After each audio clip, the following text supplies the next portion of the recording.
Malaysia lain, sampai ke Sabah Sarawak lain, sampai ke Malaysia lain. Mana yang ori itu tadi? Terjemahan siapa boleh buat? Terjemahan di mana? Mak nak terjemah kepada kita Quran boleh diterjemah dalam bahasa Melayu juga apa saja. Yang orinya ni terjemahan ni Melayu, orang putih, Cina, Urdu dan sebagainya. Jadi terbukti bahawa apa yang disebut oleh atau didakwa oleh agama lain selain daripada Islam, mereka mengaku bahawa mereka adalah benar, agama yang benar, terbukti tak dapat dibuktikan. Kita dibuktikan dengan sebenar-benarnya Islam yang benar kerana ada kitab iaitu Al-Quran dan ada Nabi yang mengambil daripada Allah melalui ada instruksi dan jelas. Tapi kalau kita tahu ada zaman kita banyak jauh di dalam kita dengan Nabi juga macam-macam kerosakan. Kan saya lihat di zaman Rasulullah sendiri pun hampir dah dibuka oleh orang Yahudi. Abdullah bin Sabah misalnya, Abdullah bin Ubay bin Salul, orang munafik, orang Yahudi. Mereka cuba merosakkan Islam itu, tapi Nabi ada sahabat-sahabat yang hebat ada. Mereka hanya boleh berlakon duduk solat di belakang Nabi pakai serba besar. Tapi bila kita tengok dia sampai sejarah kepada Bani Umayyah, kerajaan Bani Umayyah selepas Khulafaur Rasyidin, berlakulah perselisihan yang dimainkan oleh orang Yahudi. Yahudi ini tuan-tuan, apa sebab dia benci sangat dengan Islam? Dia bukan tak tahu Islam itu benar. Dia benci kerana yang pertama, dia minta supaya Nabi akhir zaman diturunkan dilantik dari kalangan orang Yahudi. Sebab banyak Yahudi. Jadi akhir zaman pun Yahudi juga tiba-tiba dilantik Nabi di kalangan orang Arab. Dan mereka tak boleh pertikaikan kenapa Allah lantik Nabi Muhammad itu dari bangsa Arab, kerana dalam kitab Taurat, Injil dinyatakan bahawa Nabi akhir zaman adalah Muhammad. Kan? Wa in qala Isa bin Maryam ya bani Israil inni rasulullah ilaikum musaddiqan lima bayna yadayya min at-Tawrah wa mubashshiran bi rasulin ya'ti min ba'di ismuhu Ahmad. Dalam surah Shaf. Ya. Dalam surah Shaf disebut akan datang Nabi yang bernama Ahmad. Quran menyebut Ahmad Muhammad sama saja.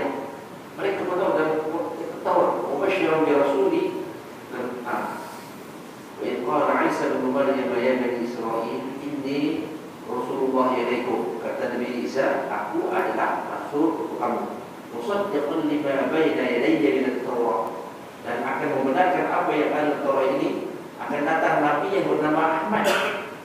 Ada kita Taurat tersebut Nabi ahli zaman Ahmad. Jadi betul-betul yang lain itu Muhammad diberikan Ahmad tadi. Dan ciri-ciri yang ada dalam kita Taurat itu memang betul ada pada tubuh Muhammad itu. Diberi pribadi, akhlak, rupanya semua digambarkan dalam kita Taurat ini. Tapi bukan kedengkian punya pasal dalam Al-Quran Al-Muharram yang 213 sifat bagian dengki dan iri hati serta itulah dengki syaitan. Itu yang menyebabkan mereka berdendam dengan Nabi kita Muhammad SAW. Mereka tahu bahawa Muhammad itu memang betul disebut dalam kitab Taurat dan Injil, bahawa akan datang akhir zaman Nabi yang bernama Muhammad. Dalam Quran itu Ahmad. Apa ya? Muhammad Rasulullah. Surah Asy'ab kan? Surah Asy'ab. Jelas nama Muhammad. Sifat bagian berdendam. Itu yang menjadikan mereka kalau nak lawan dengan Islam ini dengan cara bersenjata, mereka tak guna. Cuba perang salib sebelum beberapa perang, bawa perang kerja berdepan dengan senjata walaupun Islam Orang umat Islam kita, tentera Islam mempunyai senjata yang tak secanggih mana. Mereka punya senjata yang jauh lebih canggih dan sophisticated berlawan dengan orang Islam, tapi tak pernah menang. Jadi mereka mengalami kekalahan demi kekalahan. Mereka tahu sejarah peperangan berhadapan dengan umat Islam ini tak boleh menang dengan cara senjata. Maka senjata yang mereka gunakan ialah pecah belah umat Islam ini dengan cara orang alim dipecah belahkan,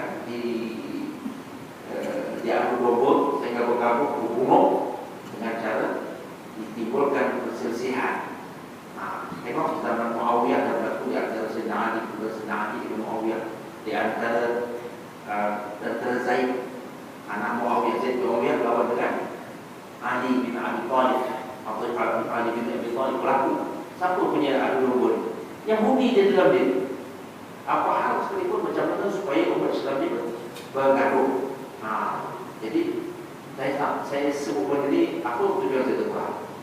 Aku nak cerita sampai berapa? Saya nak cerita berapa? Nak cerita sejarah umat Islam bergaduh ini adalah puncanya daripada strategi orang Yahudi dan Nasrani untuk mengalahkan kita umat Islam. Di negara kita yang memerintah kita, yang menjajah kita British itu tak lebih daripada Yahudi atau Nasrani. Kalau mereka biarkan umat Islam ini dengan mengamalkan Islam, akan terjadi hebatnya Islam di Malaysia ini atau di Nusantara dan orang bumi Indonesia yang dijajah oleh Belanda. Belanda itu tidak lebih juga, tidak lebih daripada Yahudi atau Nasrani. Mereka akan datang sini, tahu mereka. Kalau dibiarkan Islam berkembang di Malaysia, di Indonesia, di Filipina dengan tidak dikacau, dia akan berubahkan. Saya Malaysia dia akan jadi macam Mekah, macam Madinah. Hebatnya pembangunan dan majunya Islam ini kerana agama Islam cantik. Siapa tak suka benda cantik? Maka dengan itu mereka rosakkan hantar bola, hantar artis, hantar hipis, hantar dadah, hantar dedah.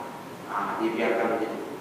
Lepas itu sekolah-sekolah kita, sekolah kebangsaan, sekolah kita diadakan sekolah kebangsaan, sekolah orang putih, sekolah konvent, Clifford, St. John, St. Mary, Victoria, Pejabat, macam-macam dengan nama-nama orang putih itu hewan, pakai semua kaki panjang, kaki nama panjang, semua bedanya, hebat, maksud sekolah King Inwood, keluar dari sekolah King Inwood menjadi King Kong, tak ada agama langsung, tak ada agama, nama dia agama Islam, tapi tak ada agama, sebabnya kerja.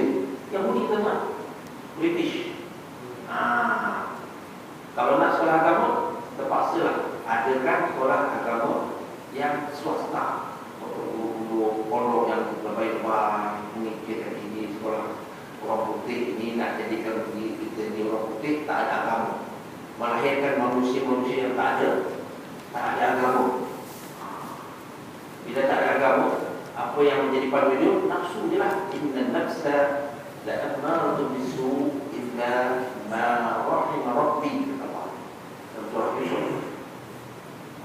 Wa ma uqarribu nafsi inna nafsa la'ammaratu bisu illa ma rahima rabbi. Sungguhnya nafsu itu cenderung untuk melakukan perkara yang jahat, bercanggah dengan Al-Quran. Jadi orang putih itu kan berjaya strategi mereka menjadikan orang lain ini bergaduh sama kita, golongan agama dengan golongan yang tak mengajar agama. Kerana tak mengajar agama ini senang, mengajar agama susah, ngaji yang susah. Tetapi sekolah pula pakai songkok, ketayak, panas. Tapi sekolah orang putih berbeda. Buka sana buka sini kan panas, dia orang tua cukup sulit. Jadi berlakulah dua keadaan pertemuan di antara orang Islam yang faham agama, yang lebih agama dengan tak lebih agama sampai sekarang. Ngaji sekolah kebangsaan, kemudian jadilah dia pejuang kebangsaan. Itu jadi sekarang orang lain bilang berjuang dan nama kebangsaan itu adalah hasil daripada strategi orang putih British yang tidak lebih mereka itu yang tidak lebih begitu daripada Yahudi atau Nasrani. Sampai sekarang kita bergaduh, kalau kita tidak tentang Islam atau Islam.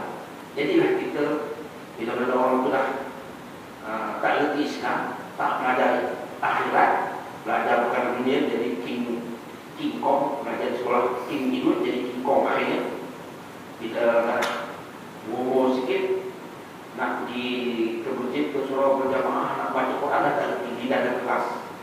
Menjadi dah tak keras juga, lidah dia tak keras. Sampai saya kata, bila orang kata lidah kan bohong, lidah tak keras. Selagi kita bercakap dan kita bunyak, lidah tak keras. Lidah kita hanya akan jadi keras bila mati.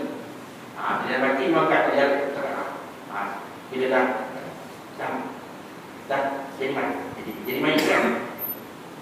Mana dia bercakap, cakap tak boleh, makan tak boleh. Itu dia dah keras. Selagi kita hidup ni,